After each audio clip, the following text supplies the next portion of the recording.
Do or Die doesn't get nearly as enough credit or attention, I think, as rap time passes.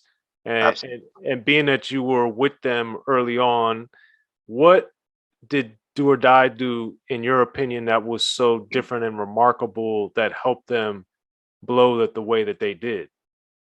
Yeah, man. I mean, I think those guys are just true performers, and they really know how to create the vibe. And, I've been with those guys, like, those were my first recording sessions. The famous DJ Funk, the famous house DJ, he was our actual first producer. That was the first person I ever seen with the full track and, recording vocals with. And, AK and Belo's older brother, Shimon, um, and Belo and Demetrius and Double J, they took me in. I was like Bow Wow in the group with N.W.A at the time. I was just a little kid following them around. And, I just saw those dudes, they were just ahead of their time, but they true performers. And a lot of people, just like LL, a lot of people emphasize the love songs that they make and the girl friendly stuff. But those dudes are MCs. At the end of the day, I always mess with them when I see them. I'm like, man, y'all don't know nothing about these dudes. These dudes can bar you to death. And, but yeah, they are real performers and they know how to deliver. And I think when they got to rap a lot, they just kept their formula. And Lil J just gave them that platform, and people just took notice. So I think that was the catalyst for them to blow so hard. People just can see and feel their performance when they do what they do. But they are definitely innovators that are underrated, man. So shout out to AKB Low, Nod, and Shimon, Double J, DJ Funk, the whole D.O.D crew, man. Yeah. And RIP to Johnny P, of course, too. Yeah, Um, R.I.P. Johnny P, man. JP, that was my buddy. yeah. So then what happened to where you didn't stay in Do or Die, and then how and why did Psychodrama happen the way that it ended up happening? Yeah, strangely enough, man, I was just during that time, I you know, I was with them during grade school, grammar school. So when I went to high school, um, I just got introduced to a lot of people. And, those guys were older. They were, out of high school or about to be out of high school at that time. And I met Side at the high school that I went to, which is Crane, Richard T. Crane, right on the west side over there in Rockwell Projects. And I also went to a youth center called ABC Youth Center out west. And I brought Side out west with me to the youth center where we met Nuisance. So it just became a thing. Nuisance has a cousin named Shalonda, and we would just hang out, man. We would just hang out, singing, rapping, just acting a fool. We were just kind of like the first Mad TV, first in living color. So it was just really our love of comedy, music, cartoons, and just musicianship. It just kind of developed over time. And then I'm a business head too. So we just kind of fell into this thing like, you know what, we're going to create our own group. And, I don't know if you heard the famous story. We literally didn't have a name until we recorded Magic. And then it throws back to my buddy, kind of my sensei, my mentor, Jerry Sandman.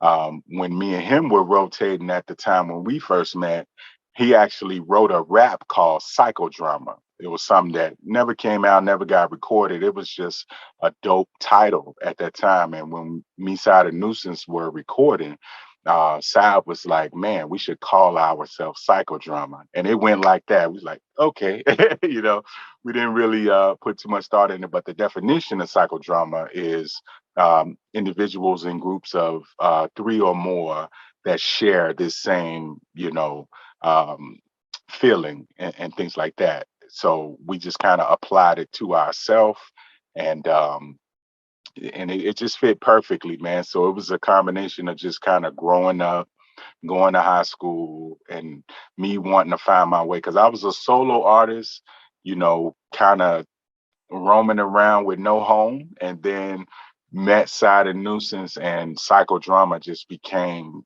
like my home base for everything that I did from that point on. Well, it worked out well. That's a Yeah, beautiful thing. That's a beautiful thing. absolutely. Now Yes, sir.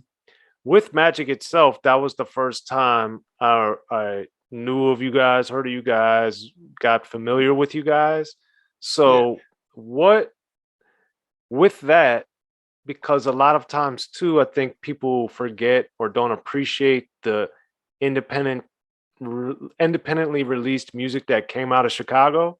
yeah. Because so for you guys, how and what made you be like, oh man, we should try to put this out and put a few more songs on there? Yeah, yeah. It again, just an organic thing. When we first made Magic, it was like I said, it was just a neighborhood thing. We were in the park in the hood saying that rap a cappella. And so we had this thing where we would snap our fingers. That was our style then. It was this almost 60 BPM snap that we would do, but we would entertain everybody. And it was a neighborhood picnic, and we went on stage and did it for, a few hundred, almost 1,000 people. And everybody was like, what the hell? And one of the, one of the guys, in the neighborhood, older cat, he had his own label at the time, and he literally showed up to my house the next day, just found my info and was like, dude, y'all need to record that. And, I got a label. I can help y'all put that out and so on and so forth. And like I say, it was just a song that we had. It was one of the many ideas that we was just playing with. And I had the connection with Traxter already. So we had the idea from riding around with Nuisance's cousin. We would always listen to Dusties. So, Al Hudson, Boosie Collins, we always listened to Dusties, and we would bust our raps to these Dusties. We didn't have instrumentals and stuff like that.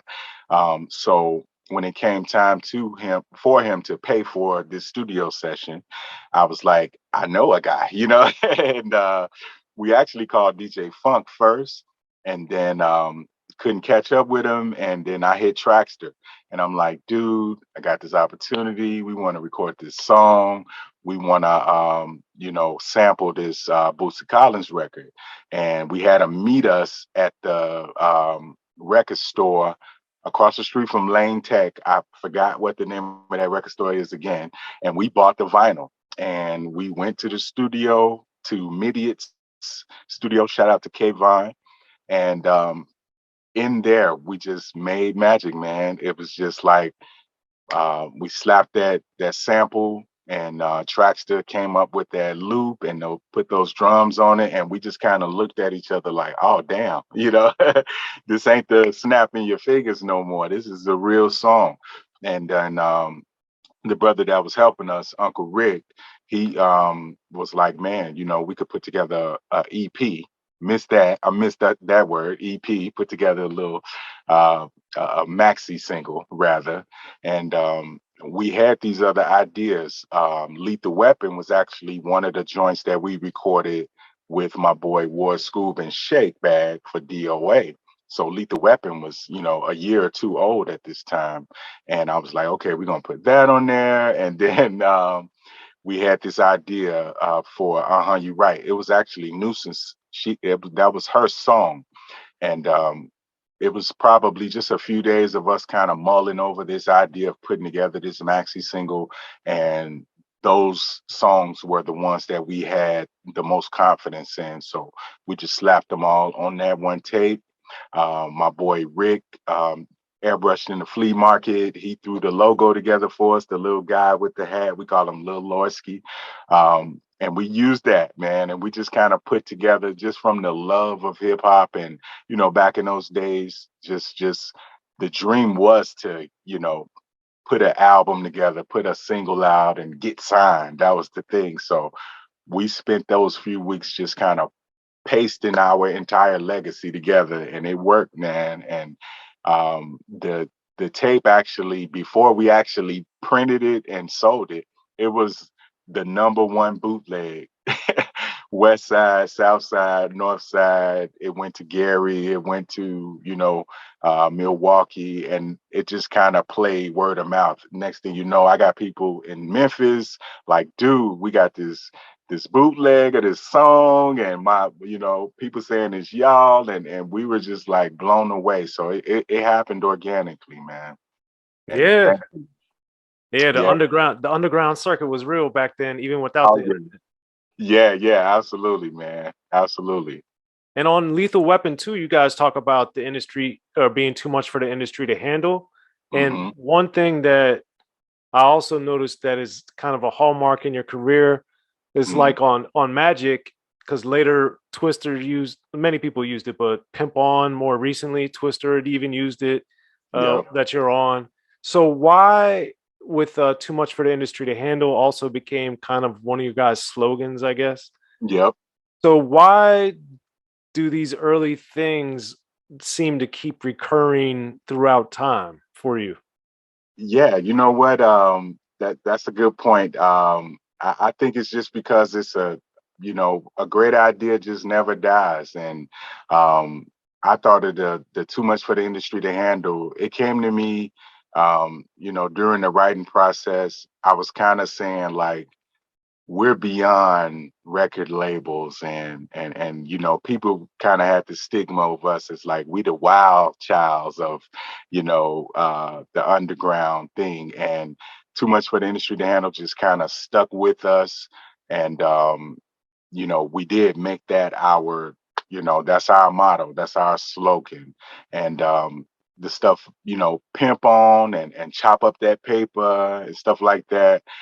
The guys just felt like, man, that's just a dope thing. And it was just kind of a homage to the first ideas from Magic. So yeah, Magic spawned a lot of, hit records, and it's been sampled, and chop up that paper phrase. It was just something else out of my kid brain. I just thought was dope, and it's been sampled a few times. But that idea, I think, just great ideas just never die, man. And I'm appreciative and honored that the people that did use it in the way that keeps it alive. But yeah, those are slogans that stuck with us, man. But great ideas never fizzle out at all. Yeah. So Yeah. then did when did Rap a Lot enter your guys' world? Yeah. Ironically, we there was a showcase at a studio out in Maywood. It was Rapalot was, hosting this in studio showcase. They were searching for artists. Back in the day, that was kind of common. And I don't know how we got word. Somebody had told us that, yeah, like Lil J, Scarface, and Bushwick are at this studio in Maywood, and they looking for artists. Like, y'all should go out there. And we went out there, and Do or Die was there. It was a lot of local artists that had showed up that night. And I think Psy was on house arrest during that time. So it was really me and Nuisance went, and we went out there. We had our instrumentals, and we performed. And man, we just showed out that night. And Lil J invited us to come to Houston. So we were actually about to be signed even before Do or Die got that opportunity. And the label that we were with at the time, it was just some bad business that went down. So we weren't able to sign during that time. So Do or Die, they moved forward with it. But by the grace of God, a few years later, Wendy Day, the mighty Wendy Day, she introduced us to Tony Draper, which was the Suave House deal that we ended up taking years later. But even during that time, we remained family with Lil J and Rap a Lot, and you know we moved to Houston eventually, and we would drive to the North Side and go hang out with Do or Die. So it became this thing where Chicago was in Suave House and at Rap a Lot at the same time, and even the Snipers ended up joining Rap a Lot later. So it was love, man, but definitely that happened organically just from a showcase that Jay Prince was hosting out in Maywood one night. And was that before or after Do What You Want to Do? Oh man, that was actually during that time because the Okay. studio that we recorded Do What You Want to Do with, that was where the showcase was. So it was actually um, right after Do What You Want to Do, or during the time that we released Do What You Want to Do. Okay. And musically, Do What You Want to Do, I think, too, as an artist, I want you to break down because uh I think the best rap music, the music side of things, is when you have the changes and the different elements, and like that song's got like the chimes in there and all these different changes. Yeah. So at I imagine, knowing how recording works, sometimes you hear it and it's all done, sometimes it's a skeleton beat or whatever. But Hmm. when you do hear those different elements brought in throughout the different elements of the song, what does that mean for you as a writer or just as a fan, as a artist? Yeah, I love it, man. Like I say, I'm a music nerd, so I saw Traxter put those, you know, instruments in one by one. I was there from the very first kick, and back in those days, we used to build the beat around the rhyme. So I already had like an idea for the rap, and my boy Jamoki actually came up with that hook for "Do What You Want to Do." So we kind of built this super fire acapella, and I just stood there with Traxter and watch him build this crazy beat. And I love it because he played off of the cadence that I was using with the rap. And then when I recorded it, it gave me even more things to tuck into before the one. So it gave my cadence even more emphasis. And Do What You Want to Do. Like you say, the chimes and the triple time hi-hats and the little I forgot what he called that that little sound and all of that stuff. That was when Traxter first got, I want to say it was his Trinity keyboard. Oh man, that's a fossil right there. The Trinity. And yes, so when he got that keyboard, he had made like 4 or 5 really big hit records that um people would know. But yeah, Do What You Want to Do, he built that right there, and it just added so much flavor to what we were rapping about, and it just gave us so much more juice to deliver it the way that we did when we recorded it.